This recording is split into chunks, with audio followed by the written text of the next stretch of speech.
if you only know how to behave, you're just a domesticated house cat or a lap dog. Yeah.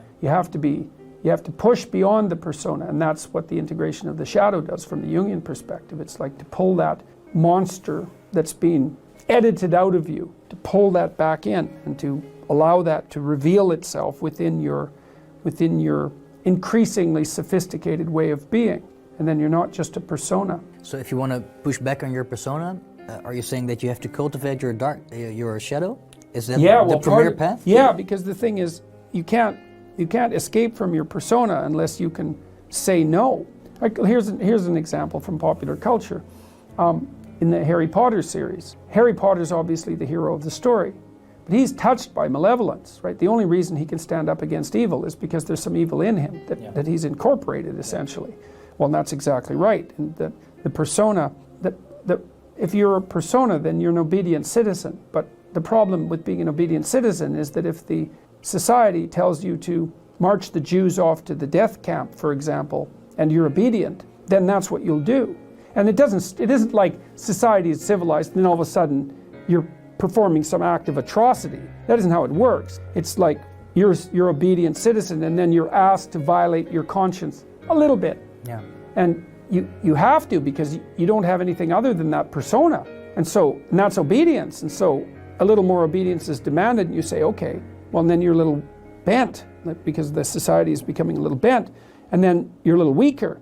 And then you're asked to violate your conscience a little bit more. And you think, well, there's a little less of me and the pressure's on a little more. And I could have said no before, but I didn't. So you say yes again. Then you say yes again. And then you have a society where 1/3 of the population is informing on the other 2/3. It's hell. It's like, well, so how do you say no?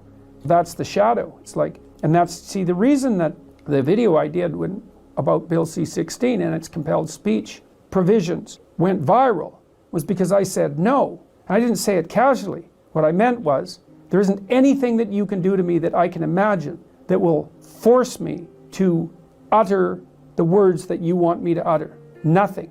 And I meant it. And when I made the video, I think people could actually tell that I meant it. And so I took this abstract problem and made it concrete. I said, no, that's not happening. And that's part of the incorporation of the shadow. But in this regard, the shadow is actually benevolent, not malevolent. Well, once it's incorporated.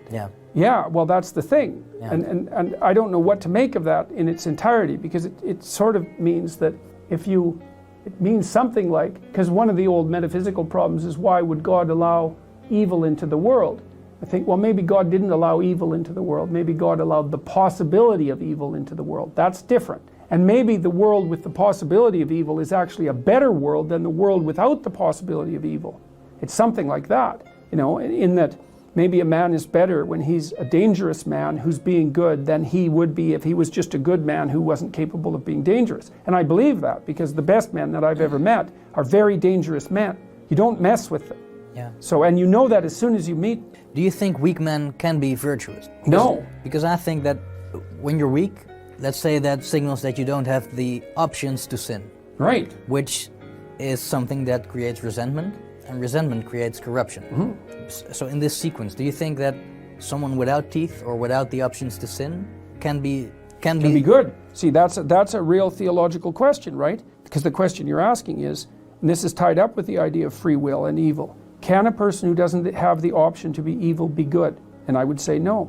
So maybe that's the reason that, metaphysically speaking, and I don't know where you are when you're speaking metaphysically exactly, but the question of why is there evil in the world is a constant question. It's like, it's possible that without the possibility of evil, there cannot be good.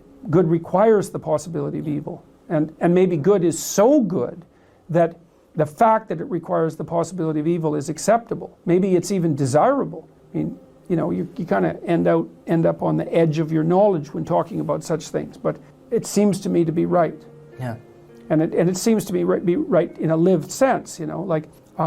I met Jocko Willink. He's a good example. I mean, Willink was the commander in Ramada, I think. And you can say what you want about American military involvement. It has nothing to do with that, really. Not at this level of analysis. He's a tough guy.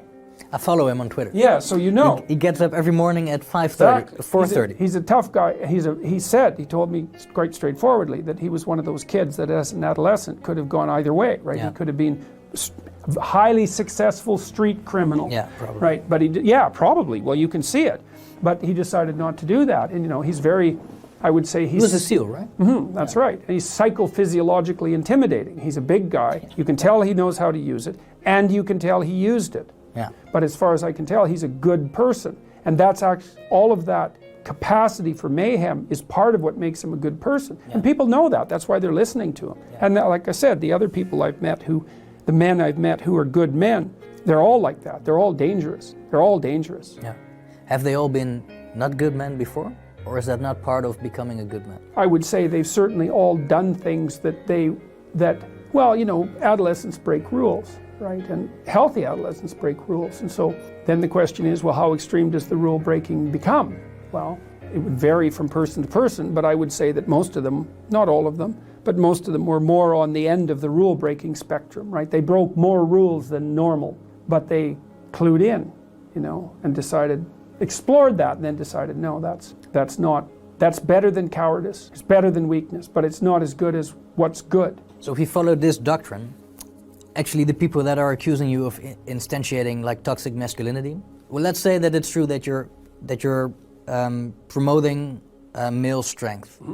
If you follow masculine this strength. Yeah, it's important because I'm also promoting it in women. Yeah. You know, like my daughter's a good example, man. She's tough. You don't mess with her. She'll cut you apart. Yeah, I believe you. Maybe it was wrongly phrased. No, it's okay. No, but what I'm trying to get is that when you're telling people to empower themselves. I wouldn't say that because I'd never use that word. Empower? I hate that word, but it's okay. To become I'm stronger. Encouraging people. Yeah. I like that word better because I'm encouraging people. Yeah. You know, to put courage into them. That's better. Yeah. So by becoming courageous, you increase your potential for being virtuous.